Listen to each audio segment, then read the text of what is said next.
Here we're going to be talking about Something is Killing the Children, Volume 1, or I guess you would say Book 1 by jamestyn the fourth here. Sorry if I mispronounced that name wrong. I'm not the best at names, but we always try our best here. It is a beautiful, beautiful hardcover with a nice, beautiful blue spine from Boom Studios here. And of course, you got the House of Slaughter logo. This is the main people that you find out in this story. This is their main logo, as you will find out from people's wrists and things like that. This had to be one of my favorite reads of this year. I mean, I know I've been sleeping on this book for the last couple years. It has been in my collection. It's something that I never picked up and really read. I've heard so much about it, collected single issue virgin covers of it, and it was something I just always had on the shelf, always slept on it. And last night I picked it up and just full on binged it in like not even a couple hours. It was that good. jamestyn the fourth does a very beautiful job at making sure each and every visual panel in this book makes you want to flip to the next page. They make you understand so much character development and so much story all at once, and that's what I love so much about this. They didn't jam so much into your face right away. They got you right to the story real quick. You had these monsters that were hunting these children, and you didn't know why. And you get this character, Erica Slaughter, that comes in that wants to help take down these monsters, and you find out more of her backstory. More and more you get deeper into this, finding out that the characters in this are people that she works with, people that she does not really get along with. Finding out that these monsters have been hunting her basically her entire life. They're the ones who killed her mother, and finding out what these stuffed animals mean in this story. And I won't spoil that for everyone. I'll let you guys figure out for yourself, for new readers who do come into this. But this is one of those stories that it does so well of a job at horror. I mean, this book is like, imagine what's it called? Department of Truth meets Freddy Kruger, and it's super insane. The very bright color tones that are I don't want to say two-dimensional, but they're not your traditional type of coloring that you're used to seeing in your normal comic books. So it helps you draw to the reader more. The way the chapters are laid out in this creepy horror tone, they always make sure to let you know that you are reading a horror story throughout this entire series.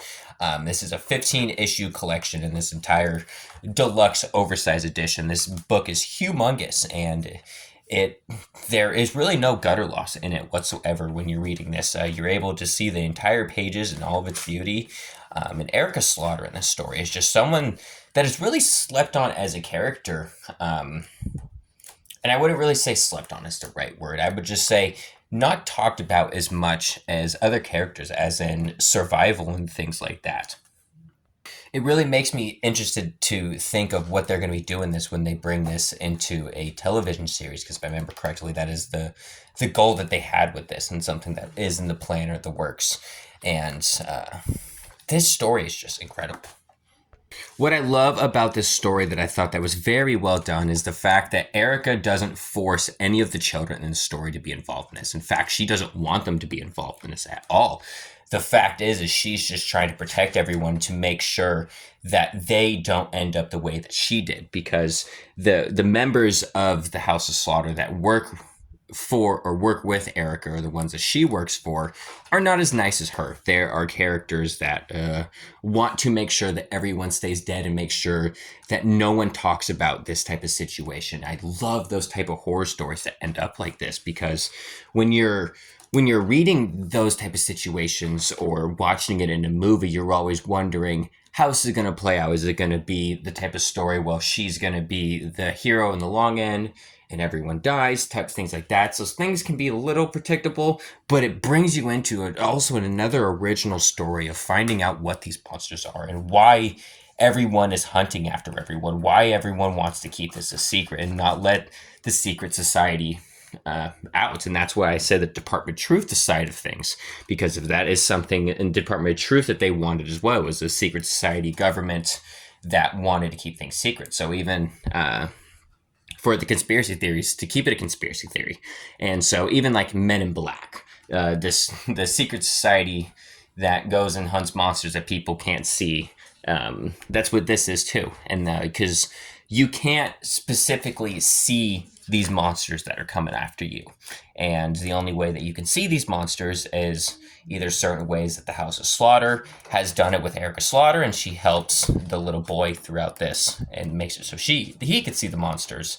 And that's why I also said, too, that this is a lot like Freddy Krueger, because Freddy Krueger was the type of entity where he could only grow the more your fear of him, and that's how these monsters work. And it's just so beautifully done, well done. And the fact is, it just takes you to emotional places that I never really expected for a character to really go in a heavily talked about series, because there's always hype for comic books. There's always hype for those stories where people are like, oh, get this on your pull list, and just try to get those sales up to be able to get those numbers. But this wasn't one of those type of stories. This delivers so much emotion for each issue, from when they start off to issue 1 all the way up in here when you meet Erica Slaughter and what really her plans are and why she is in this town, to all the way up into 8, 9, 10, meeting the House of Slaughter members, finding out what their mission is and everything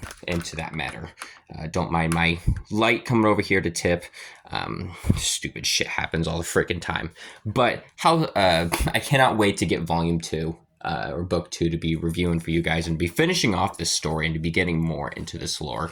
Another great thing about this oversized book is the extras that come with this is a nice interview that they have, where it's basically you're getting answers from the writers here.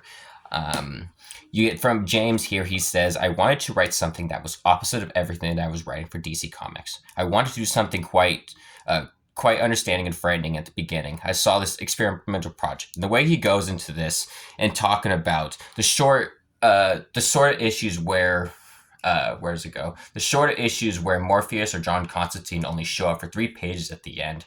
A book where every issue has different main characters and has an encounter with this extraordinary mystery woman in different small towns in America. And I love the way that they pitch Erica Slaughter in the way with these original horror comic characters, that I can see the way he portrays it with this. And just reading through this monster hunting thing and the way that they had plans for this and the way they wanted to go, it's something that I suggest any comic fan to be picking up and reading. If you guys have this, just go through a quick 5 minutes and just sit through and read through this. You can get some really great information throughout this, from both the creators of this, the artist and the writer side of it as well, where they did an incredible job doing this artwork and this story as well. I mean, it's just a very, very well done story. Having a cover price of $50 as well for 15 issues is just a nice steal for that matter. I mean, you can also find it cheaper on other comic book places such as like that, but having that super oversized format really helps as well. But that was just really my take on Something is Killing the Children. I wanted to get it out there. I wanted to talk about this story with you guys and trying to find out what your guys' opinion on this is. If you guys really thought this book was as great as I did, because it was just something I was able to pick up and read right off the bat and from start to finish and just enjoy it for what it was and just not be able to put it down after that. I mean, there's very little comics that make it to where I could read the whole run of what I have in my hands in that little short amount of time. So James did a credible job with the writing of this and be able to draw the reader in completely for the whole time he has you.